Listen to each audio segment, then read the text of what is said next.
This is Johnny Dosco. Stay tuned for another Scoresheet podcast. Holy Kadelka!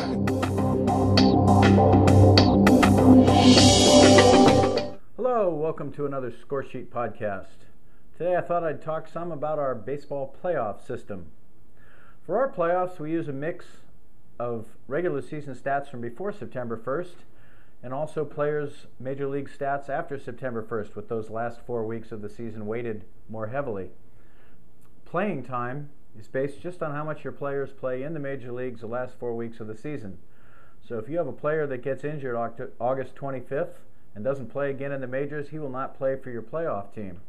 One of the reasons we do that is so that folks that are going to make the playoffs don't just trade for hurt players that aren't of any use to teams that aren't going to make the playoffs. We don't really want the playoffs to be determined by whoever can make the most trades for injured players. So the playing time is based on how much a player plays in September. How they're going to do in the playoffs, like I said earlier, is based on a mix of how they do in September, weighted a little more heavily, and how they did the first 5 months of the season.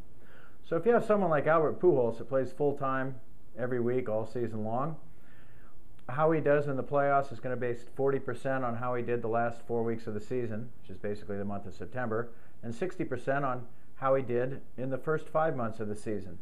But if you have a guy that, say, is a rookie, doesn't play at all the first 5 months, gets called up September 1st, then obviously how he does in the playoffs is just going to be based on how he did in September, since that's only his playing time.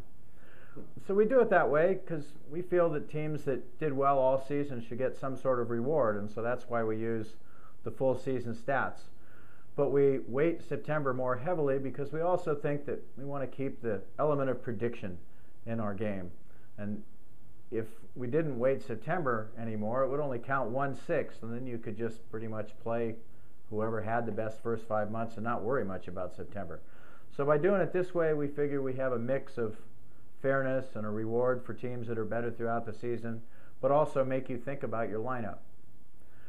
The next thing to mention is your lineup card for the playoffs. We have a due date of your playoff lineup card of September 1st. That's both the trading deadline this year and also the due date for your playoff lineup. The way the lineup works is, if you don't turn in any special playoff lineup, then for the playoffs we simply use the lineup that you have in effect the week of September 1st through the 7th. However, if you want, you can turn in a special playoff only lineup. That lineup, just like the name sounds, will only get used for the playoffs. It won't affect your regular season lineup at all. Because of that, there's a special form so that you can fill out a special playoff lineup, send it in, and you could also at the same time change your regular lineup and send that in. To get to your playoff lineup, what you want to do is just go to your league page. Just like always, click on the lineup card. Right near the top of your lineup card is the line that talks about if you want to edit or make a separate lineup card for the playoffs, click here. So just like it says, go ahead and click there. And what will open up the first time you go to the special playoff lineup card is just a copy of whatever you have entered as your regular lineup card.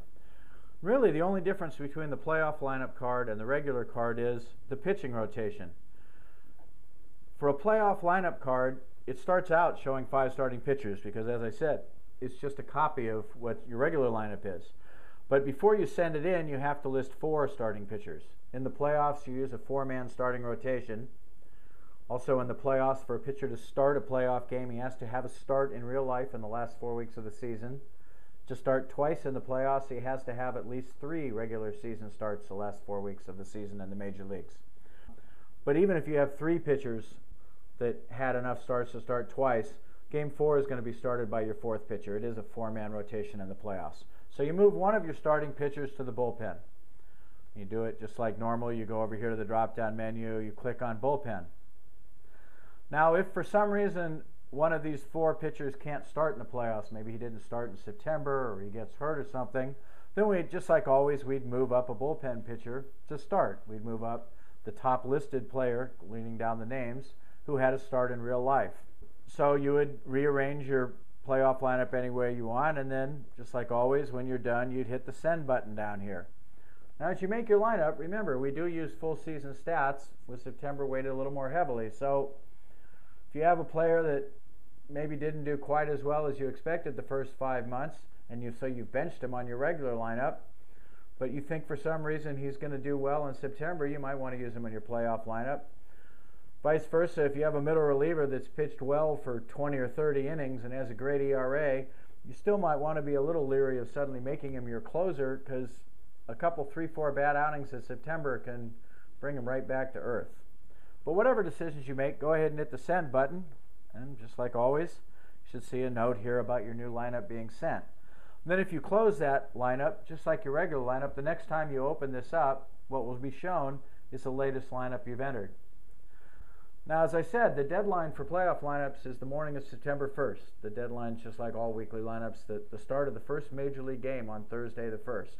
So this form will be up until then, but once the first Major League game starts on the 1st, this playoff lineup form will go away, and at that point you'll not be able to send in any more special playoff lineups. If you haven't sent in one already, that's fine. We'll just use your regular lineup, and the program will automatically move your fifth starter from the rotation to the bullpen. We will also be making a special page, I'll be making it up this weekend, that talks about the playoffs, the stats, the playing limits, the playoff lineup card. I'll be putting that up this weekend. There'll be a link to it in the player list and rules page. So if you go to the Scoresheet homepage, then on the top navigation bar, if you open up the drop-down menu, down here there's player lists and rules link. And if you open up that page, you'll be able to click on a page, and I will go over basically the same thing that's been in the weekly newsletters the last couple weeks. But once I put that up, I'll leave it up from now on, and you'll always be able to read about the playoffs. You know, I'd like to say something about the playoffs. It seems like every year we get, once the playoffs are played, the people that lose, some of them take it fairly hard. And you know, I want to remind you, I think we play fantasy baseball for fun, and obviously part of the fun, or for many of us a large part of the fun, is winning. But I think really it's the 6 months of the regular season that, to me anyhow, are the most important. I think the Scoresheet playoffs are a lot like the real life playoffs.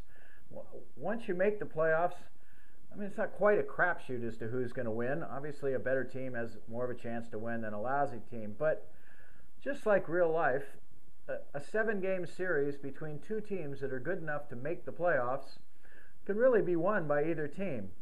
In fact, I'm a huge Giants fan, but you know, in my deepest heart, I don't really believe the Giants were necessarily the best team in baseball last year. They just happened to get hot in the postseason. They had some really good pitching. Guys like Cody Ross and Edgar Renteria played out of their minds for a couple weeks, and so the Giants are world champions. But as a Philly fan, you're disappointed, I think, that the Phillies didn't win the World Series last year, but you had a pretty good 6 months watching the Phillies make the playoffs. I think the same thing's true in fantasy sports. If you make the playoffs, I'd like to think that even if it ends not quite like you hoped, you had a really good time for 6 months managing your team to a playoff berth. Hopefully, win or lose, you'll remember that as the off season goes on. And then, of course, if you actually win the playoffs, all that goes out the window, and you just pat yourself on the back and say, hey, I'm a winner. That was my little soapbox about the playoffs. And then one other note, we are still forming football leagues. I mentioned that because I was looking through our records last year and saw that we got a flood of orders the last 2 weeks of August and formed a bunch of leagues. So if you're thinking of playing football, we're forming still new single season and also new continuing leagues. And then we also just sent out some hockey information and put it up on the web. If you'd like to give fantasy hockey a try this year, we're going to start setting up hockey leagues over the next couple, 3-4 weeks. Meanwhile, hope you're enjoying the summer, and best of luck to all your fantasy teams. Thanks.